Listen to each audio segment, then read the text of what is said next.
ನಮಸ್ಕಾರ ಸ್ನೇಹಿತರೆ, ನಾನು ಡಾಕ್ಟರ್ ಅರುಣ್ ಕುಮಾರ್. ಎಲ್ಲ ಮಕ್ಕಳಿಗೂ ಯಾವಾಗಲಾದ್ರೂ ಔಷಧಿ ಕೊಡ್ಲೇಬೇಕಾಗತ್ತೆ. ಮಕ್ಕಳಿಗೆ ಔಷಧಿ ಕೊಡ್ಬೇಕಾದ್ರೆ ಸ್ವಲ್ಪ ಜೋಪಾನವಾಗಿರ್ಬೇಕು. ಅದಕ್ಕೋಸ್ಕರ ಈ ವಿಡಿಯೋ ಮಾಡ್ತಾ ಇದ್ದೀನಿ.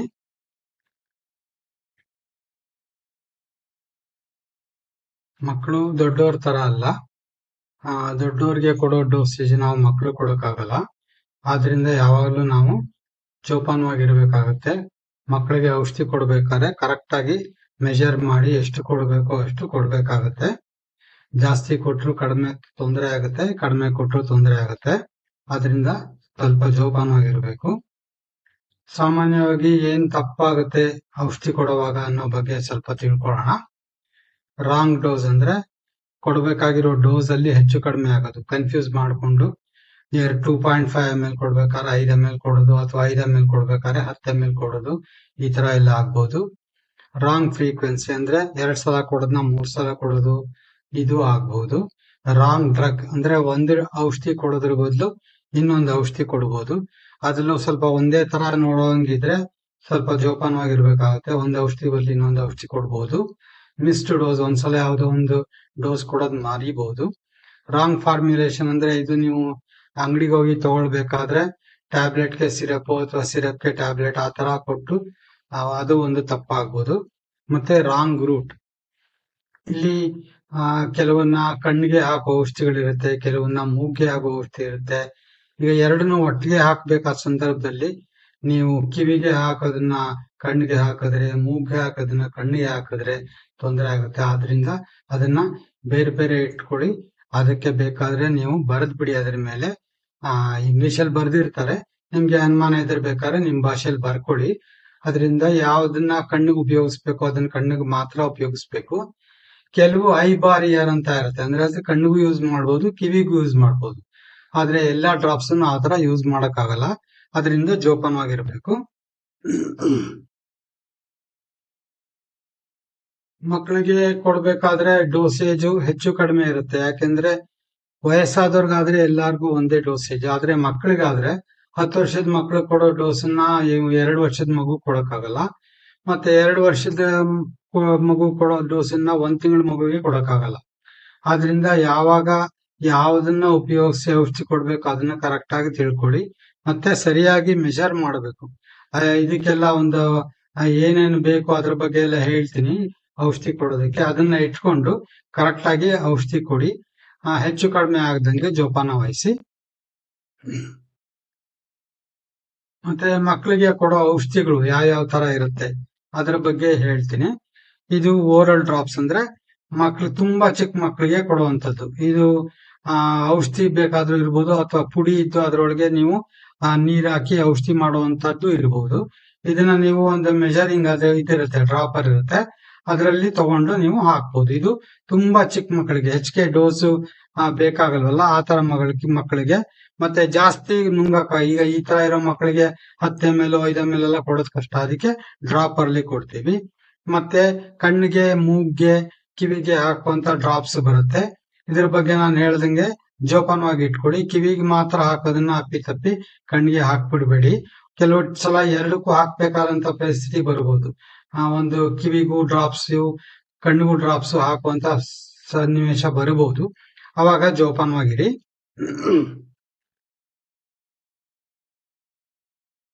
ಮತ್ತೆ ಲಿಕ್ವಿಡ್ ಸಸ್ಪೆನ್ಷನ್, ಇದು ಇನ್ನೊಂದ್ ಸ್ವಲ್ಪ ದೊಡ್ಡ ಮಕ್ಕಳಿಗೆ ಕೊಡೋದು.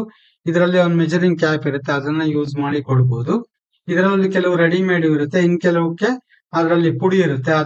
ಆ ಪ್ಯಾಕೆಟ್ ಅಲ್ಲೇ ನೀರ್ ಇರುತ್ತೆ, ಡಿಸ್ಟಿಲ್ಡ್ ವಾಟರ್, ಅದನ್ನ ಹಾಕಿ ಮಾಡಬಹುದು. ಇದನ್ನು ಸ್ವಲ್ಪ ದೊಡ್ಡ ಮಕ್ಳಿಗೆ ಕೊಡೋದು. ಮತ್ತೆ ಚ್ಯೂಯಬಲ್ ಟ್ಯಾಬ್ಲೆಟ್ಸ್ ಅಂದ್ರೆ ಬಾಯಿನಲ್ಲಿ ಇಟ್ಕೊಂಡು ಚೀಪೋದು ಅಥವಾ ಅಗದ್ ನುಂಗ್ಬೋದು. ಇದು ಸಾಮಾನ್ಯವಾಗಿ ಈಗ ಮಕ್ಕಳಿಗೆ ಔಷಧಿ, ಇದಕ್ಕೆ ಹುಳದ ಔಷಧಿ ಕೊಡ್ತಾರಲ್ಲ ಆ ಟ್ಯಾಬ್ಲೆಟ್ ಈ ತರ ಇರುತ್ತೆ. ಇನ್ನು ಕೆಲವು ಚ್ಯೂಯಬಲ್ ಟ್ಯಾಬ್ಲೆಟ್ಸ್ ಬರುತ್ತೆ, ಅದನ್ನ ನುಂಗೋ ಅವಶ್ಯಕತೆ ಇಲ್ಲ, ಅಗದ್ಬಿಟ್ಟು ಪುಡಿ ಮಾಡಿ ನುಂಗಬಹುದು. ಇನ್ನ ಸಪಾಸಿಟ್ರಿ ಅಂದ್ರೆ ಮಲದ್ವಾರದಲ್ಲಿ ಇಡುವಂತದ್ದು. ಇದು ಸ್ವಲ್ಪ ವಾಂತಿ ಜಾಸ್ತಿ ಇದ್ರೆ ಅಥವಾ ಸ್ವಲ್ಪ ಬೇಗ ಅದರ ಪರಿಣಾಮ ಬೇಕು ಅಂತ ಅನ್ಸಿದ್ರೆ ಇದನ್ನ ಯೂಸ್ ಮಾಡ್ತೀವಿ. ಇದನ್ನ ಮಲದ್ವಾರದಲ್ಲಿ ಇಡುವುದು. ಇದು ಬೇಗ ರಕ್ತಕ್ಕೆ ಸೇರ್ಕೊಳ್ಳುತ್ತೆ.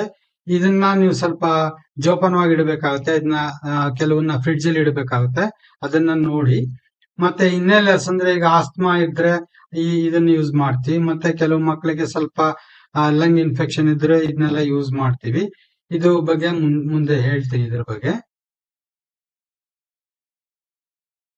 ಇನ್ನು ಒಂದು ಡಿಸ್ಪರ್ಸಿಬಲ್ ಟ್ಯಾಬ್ಲೆಟ್ ಅಂತ ಈಚೆಗೆ ಬರ್ತಾ ಇದೆ. ನೀವು ನೋಡಿ, ಇದು ಒಂದು ಟ್ಯಾಬ್ಲೆಟ್ ನ ಒಂದ್ ಸ್ವಲ್ಪ ನೀರಲ್ಲಿ ಹಾಕಿದ್ರೆ ಪೂರ್ತಿ ಕರಗೋಗುತ್ತೆ. ಇದಕ್ಕೆ ಡಿಸ್ಪರ್ಸಿಬಲ್ ಟ್ಯಾಬ್ಲೆಟ್ ಅಂತ ಹೇಳ್ತಾರೆ.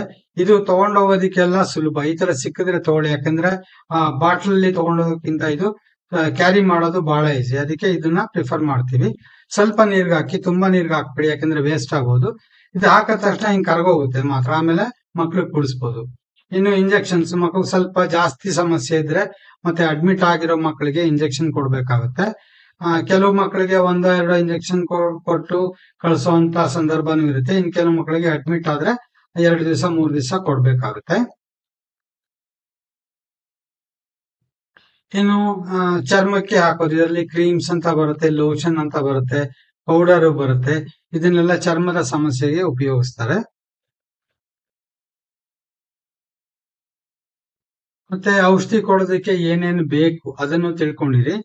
ಓರಲ್ ಸಿರಿಂಜ್ ಅಂದ್ರೆ ಇದರಲ್ಲಿ ಈ ಸೂಜಿ ಇರುತ್ತಲ್ಲ, ಅದನ್ನ ತೆಗೆದ್ಬಿಟ್ಟು ಸಿರಿಂಜ್ ಯೂಸ್ ಮಾಡಿ. ಇದರಲ್ಲಿ ನೀವು ಕರೆಕ್ಟ್ ಆಗಿ ಮೆಜರ್ ಮಾಡಿ ಕೊಡಬಹುದು. 1 ml 2 ml ಆತರ ಎಲ್ಲ ತುಂಬಾ ಕಡಿಮೆ ಇದು ಔಷಧಿನ ಕೊಡಬಹುದು. ಇನ್ನೊಂದು ಮೆಡಿಸಿನ್ ಕಪ್, ಇದು ಬಾಟ್ಲ್ ಮೇಲೆ ಇರುತ್ತೆ. ಇದ್ರ ಮೇಲೆ 2.5 5 10 ml ಎಲ್ಲ ಮಾರ್ಕಿಂಗ್ ಇರುತ್ತೆ. ಅದನ್ನು ಉಪಯೋಗಿಸಿದ್ರು ಕರೆಕ್ಟ್ ಆಗಿ ಕೊಡಬಹುದು. ಇನ್ನೊಂದು ಡ್ರಾಪರ್, ಇದು ತುಂಬಾ ಚಿಕ್ಕ ಮಕ್ಕಳಿಗೆ ಕೊಡೋದು. ಈ ಡ್ರಾಪರ್ ಅಲ್ಲಿ ಮಾರ್ಕಿಂಗ್ ಇರುತ್ತೆ, 0.25 ml, 1/2 ml, 1 ml ಅಂತ. ಇದು ತುಂಬಾ ಕಡಿಮೆ ಔಷಧಿ ಕೊಡ್ಬೇಕಾದ್ರೆ ಈ ಡ್ರಾಪರ್ ನ ಯೂಸ್ ಮಾಡ್ತೀವಿ. ಇದನ್ನ ನೀವು ಸರಿಯಾಗಿ ಅದೇ ಮಾರ್ಕ್ ಎಷ್ಟು ಹೇಳಿರ್ತಾರೆ ಡಾಕ್ಟ್ರು, 1/2 ml ಅಂದ್ರೆ ಅದ್ರಲ್ಲಿ ಅರ್ಧ ml ತಗೊಂಡು ಕೊಡಿ. ಇನ್ನು ಇನ್ಹೇಲರ್ ಸ್ಪೇಸರ್, ಈಗ ಇನ್ಹೇಲರ್ ಕೆಲವು ಮಕ್ಕಳಿಗೆ ಉಪಯೋಗಿಸ್ಲಿಕ್ಕೆ ಆಗಲ್ಲ.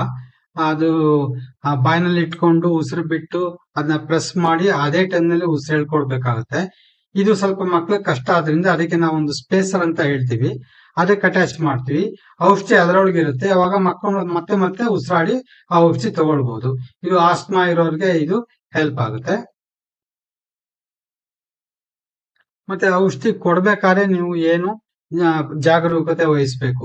ಯಾವಾಗ್ಲೂ ಮಕ್ಕಳನ್ನ ಬೆನ್ ಮೇಲೆ ಮಲಗಿಸಿ ಔಷಧಿ ಕೊಡಕ್ ಹೋಗ್ಬೇಡಿ. ಇದರಿಂದ ತುಂಬಾ ಸಮಸ್ಯೆ ಆಗ್ಬೋದು, ನೆತ್ತಿ ಹತ್ಬಹುದು, ಔಷಧಿ ಶ್ವಾಸನಾಳಕ್ಕೆ ಹೋಗಿ ತೊಂದರೆ ಆಗ್ಬೋದು. ಅದರಿಂದ ದಯವಿಟ್ಟು ಈ ತರ ಮಲಗಿಸ್ಬಿಟ್ಟು ಔಷಧಿ ಯಾವ ಮಕ್ಕಳಿಗೂ ಕೊಡ್ಬೇಡಿ. ಮಕ್ಕಳನ್ನ ಕೂರಿಸ್ಕೊಂಡು ಒಂದ್ ಸ್ವಲ್ಪ ತಲೆ ಎತ್ತಿ ಈ ತರ ಕೊಡಿ. ಮತ್ತೆ ಸ್ವಲ್ಪವಾಗಿ ಆ ಮಗುವಿಗೆ ಬಾಯಿನಲ್ಲಿ ಹಾಕಿ, ನೀವು ನಾಲ್ಗೆ ಇರುತ್ತಲ್ಲ, ನಾಲ್ಗೆ ಕೆನ್ನೆ ಮಧ್ಯ ಸ್ವಲ್ಪ ಹಾಕಿದ್ರೆ ಮಗು ನುಂಗುತ್ತೆ. ನೀವು ಒಟ್ಟಿಗೆ ತುಂಬಾ ಔಷಧಿನ ಮಗು ಬಾಯಿಗಿಟ್ರೆ ನೆತ್ತಿ ಹತ್ತೋ ಸಾಧ್ಯತೆ ಇರುತ್ತೆ. ಅದರಿಂದ ಸ್ವಲ್ಪ ಹಾಕಿ, ಮಗು ನುಂಗಿದ ಮೇಲೆ ಇನ್ನೊಂದ್ ಸ್ವಲ್ಪ ಹಾಕಿ. ಆತರ ಮಾಡಿದ್ರೆ ಏನು ತೊಂದರೆ ಆಗಲ್ಲ. ಸಾಮಾನ್ಯವಾಗಿ ಏನು ಮಿಸ್ಟೇಕ್ಸ್ ಆಗುತ್ತೆ, ತಪ್ಪುಗಳಾಗುತ್ತೆ ಅಂದ್ರೆ ಅಡಲ್ಟ್ ಡೋಸು, ಪೀಡಿಯಾಟ್ರಿಕ್ ಡೋಸು ಅದು ಬೇರೆ ಬೇರೆ. ಇದನ್ನ ಚೆನ್ನಾಗಿ ಜ್ಞಾಪಕ ಇಟ್ಕೊಳ್ಳಿ. ದೊಡ್ಡವರು ಕೊಡೋ ಔಷಧಿಗಳಿದ್ರೆ, ಮಾತ್ರೆ ಯಾವ್ದಾರ ಇದ್ರೆ ಅದನ್ನ ಅಪ್ಪಿ ಮಕ್ಳು ಕೊಡ್ಬೇಡಿ. ಮತ್ತೆ 2 ಔಷಧಿನ ಬೆರೆಸಿ ಕೊಡ್ಬೇಡಿ ಯಾವಾಗ್ಲೂ. ಅದರಿಂದ ವೇಸ್ಟ್ ಆಗೋ ಚಾನ್ಸಸ್ ಇರುತ್ತೆ. ಮತ್ತೆ ಇನ್ನೂ ಕೆಲವೇನಾರ ಸಮಸ್ಯೆ ಆಗ್ಬೋದು. ಅದರಿಂದ ಮಿಕ್ಸ್ ಮಾಡಿ ಕೊಡ್ಬೇಡಿ. ಒಂದೊಂದು ಔಷಧಿನೂ ಬೇರೆ ಬೇರೆ ಕೊಡಿ. ಆದಷ್ಟು ಮಕ್ಕಳಿಗೆ ನೀವು ಬಲವಂತ ಕುಡ್ಸಕ್ ಹೋದ್ರೆ ತೊಂದರೆ ಆಗುತ್ತೆ.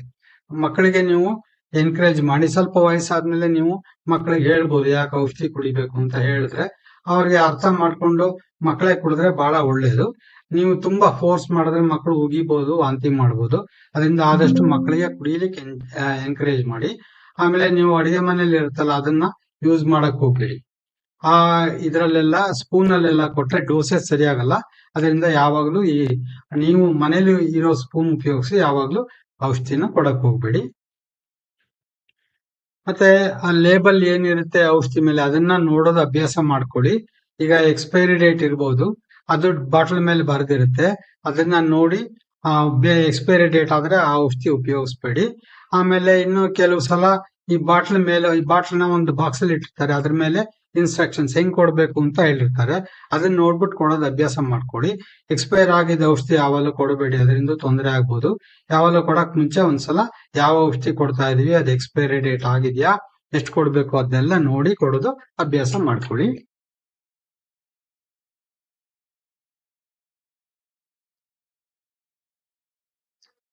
ಮತ್ತೆ ಔಷಧಿಗಳನ್ನ ನೀವು ಸ್ವಲ್ಪ ಜೋಪಾನವಾಗಿ ಇಡಿ. ಮಕ್ಕಳ ಕೈಗೆ ಸಿಗದಂಗೆ ಇಡಿ. ಒಟ್ಟಿಗೆ ಏನಾರ ಮಕ್ಕಳು ಔಷಧಿ ಕುಡಿದು ಬಿಟ್ರೆ ತೊಂದರೆ ಆಗುತ್ತೆ. ಸ್ವಲ್ಪ ಮೇಲೆ ಮಕ್ಕಳ ಕೈಗೆ ಸಿಗದಂಗೆ ಇಡಿ. ಬೇಕಾದ್ರೆ ಅದಕ್ಕೆ ಲಾಕ್ ಮಾಡಕ್ಕಾದ್ರೆ ಲಾಕ್ ಮಾಡಿ. ಮತ್ತೆ ದೊಡ್ಡವರ ಔಷಧಿ ಇದ್ರೆ ಎರಡನ್ನು ಬೇರೆ ಬೇರೆ ಇಟ್ಕೊಳ್ಳಿ, ಕನ್ಫ್ಯೂಸ್ ಮಾಡ್ಕೊಳ್ಬೇಡಿ. ಆಮೇಲೆ ಯಾವ ಬಾಕ್ಸ್ ಅಲ್ಲಿ ಇರುತ್ತೋ ಅದೇ ಬಾಕ್ಸ್ ಅಲ್ಲಿ ಇಡಿ. ಈಗ ಒಂದು ಔಷಧಿ ಒಂದ್ ಬಾಕ್ಸ್ ಅಲ್ಲಿ ಬಂದ್ರೆ ಅದೇ ಬಾಕ್ಸ್ ಅಲ್ಲಿ ಇಡಿ. ಯಾಕೆಂದ್ರೆ ಆ ಬಾಕ್ಸ್ ಮೇಲೆ ಡೋಸೇಜ್ ಬರ್ದಿರ್ತಾರೆ. ಇಲ್ಲದೆ ಹೋದ್ರೆ ನೀವು ಒಂದು ಔಷಧಿ ಬದಲು ಇನ್ನೊಂದು ಔಷಧಿ ಕೊಡೋ ಸಾಧ್ಯತೆ ಇರುತ್ತೆ. ಅದರಿಂದ ಯಾವಾಗ್ಲೂ ಯಾವ ಬಾಕ್ಸ್ ಅಲ್ಲಿ ಇದೆಯೋ ಅದೇ ಬಾಕ್ಸ್ ಅಲ್ಲಿ ಇಡಿ. ಆಮೇಲೆ ಔಷಧಿಗಳನ್ನ ಸೂರ್ಯನ ಬೆಳಕು ಬೀಳುವಂತ ಜಾಗದಲ್ಲಿ ಇಡಬೇಡಿ. ಕೂಲ್ ಆಗಿರುವಂತ ಜಾಗದಲ್ಲಿ ಮತ್ತೆ ಹೆಚ್ಚು ನೀರಿನ ಅಂಶ ಇಲ್ಲದೆ ಇರುವಂತ ಜಾಗದಲ್ಲಿ ಯಾವಾಗ್ಲೂ ಇಡಿ. ಮತ್ತೆ ಎಕ್ಸ್ಪೈರಿ ಆಗಿದ್ದ ಔಷಧಿಗಳನ್ನ ಏನಾರ ಮನೇಲಿ ಇದ್ರೆ ಅದನ್ನ ಸ್ವಲ್ಪ ಜೋಪಾನವಾಗಿ ಅದನ್ನ ಡಿಸ್ಪೋಸ್ ಮಾಡಿ ಎಲ್ಲಿ ಅಂದ್ರೆ ಅಲ್ಲಿ ಹಾಕ್ಬೇಡಿ. ಇನ್ನು ನಮ್ಮ ದೇಶದಲ್ಲಿ ಇದು ಅಷ್ಟೊಂದು ವ್ಯವಸ್ಥಿತವಾಗಿ ನಡೀತಾ ಇಲ್ಲ.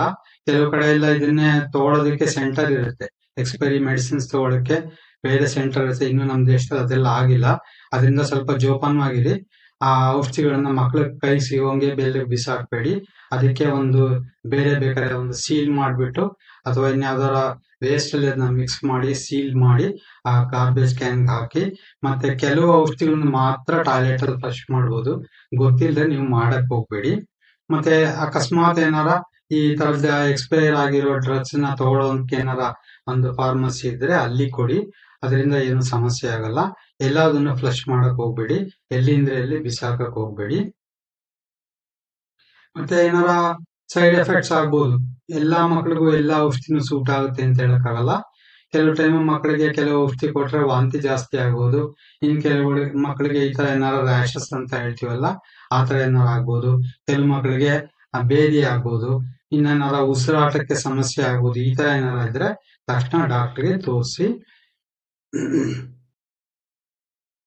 ಏನು ಮಾಡ್ಬೇಕು ಏನ್ ಮಾಡಬಾರ್ದು ಇನ್ನೊಂದ್ಸಲ ಹೇಳ್ತೀನಿ. ಕರೆಕ್ಟ್ ಆಗಿ ಮೆಜರ್ ಮಾಡಿ ಎಷ್ಟು ಹೇಳಿರ್ತಾರೆ ಡಾಕ್ಟ್ರು ಅಷ್ಟನ್ನ ಮಾತ್ರ ಕೊಡಿ. ಯಾವ್ದು ಉಪಯೋಗಿಸ್ಬೇಕೋ ಅದನ್ನೇ ಉಪಯೋಗಿಸಿ. ತುಂಬಾ ಎಳೆ ಮಕ್ಕಳಾದ್ರೆ ಡ್ರಾಪರ್ ಅಲ್ಲಿ ಕೊಡಿ. ಇಲ್ದಾದ್ರೆ ಮೆಜರಿಂಗ್ ಕಪ್ ಇರುತ್ತಲ್ಲ ಅದ್ರಲ್ಲಿ ಕೊಡಿ. ನಿಮ್ಗೆ ಏನಾದ್ರು ಅನುಮಾನ ಇದ್ರೆ ಕೇಳಿ. ಮತ್ತೆ ಈಗ ಮಕ್ಕಳನ್ನ ಈಗ ಇಬ್ರು ಏನಾರ ನೋಡ್ಕೊಳ್ತಾ ಇದ್ರೆ ಇಬ್ರು ಕೆಲ್ಸಕ್ಕೆ ಹೋಗ್ತಾ ಇದ್ರು ಒಂದ್ ಟೈಮ್ ಒಬ್ರು ಔಷಧಿ ಕೊಟ್ಬಿಟ್ಟು ಅವ್ರ ಕೆಲ್ಸಕ್ಕೆ ಹೋಗ್ಬೋದು. ಇನ್ನೊಬ್ರು ಇದ್ರೆ ಅವ್ರು ಗೊತ್ತಿಲ್ಲದೆ ಇರ್ಬೋದು. ಅದರಿಂದ ಬೇಕಾದ್ರೆ ಆತರ ಏನಾರ ಸಂದರ್ಭ ಇದ್ರೆ ಎಲ್ಲಾರ ಒಂದ್ ಕಡೆ ಬರೆದಿಟ್ಬಿಟ್ಟು ಹೋಗ್ಬಿಡಿ. ಅದರಿಂದ ಕನ್ಫ್ಯೂಷನ್ ಅವಾಯ್ಡ್ ಆಗುತ್ತೆ. ಎಲ್ಲದಕ್ಕಿಂತ ಮುಖ್ಯವಾಗಿ ನಿಮ್ಮ ಪ್ರೀತಿ ಮತ್ತೆ ನಿಮ್ಮ ಜಾಗರೂಕತೆ ಅದೇ ಎಲ್ಲದಕ್ಕಿಂತ ದೊಡ್ಡ ಔಷಧಿ. ಅದನ್ನ ಯಾವಾಗಲೂ ಜ್ಞಾಪಕ ಇಟ್ಕೊಳ್ಳಿ. ಇಷ್ಟ ಹೇಳಿ ಈ ವಿಡಿಯೋ ಮುಗಿಸ್ತೀನಿ. ಮತ್ತೆ ಸಮಯ ಸಿಕ್ತಾಗ ಬೇರೆ ವಿಡಿಯೋ ಮಾಡ್ತೀನಿ. ನಿಮ್ಮ ಅಭಿಪ್ರಾಯನ ಕಾಮೆಂಟ್ ಅಲ್ಲಿ ತಿಳಿಸಿ. ನಮಸ್ಕಾರ. ಜೈ ಶ್ರೀರಾಮ್. ಭಾರತ್ ಮಾತಾ ಕಿ ಜೈ.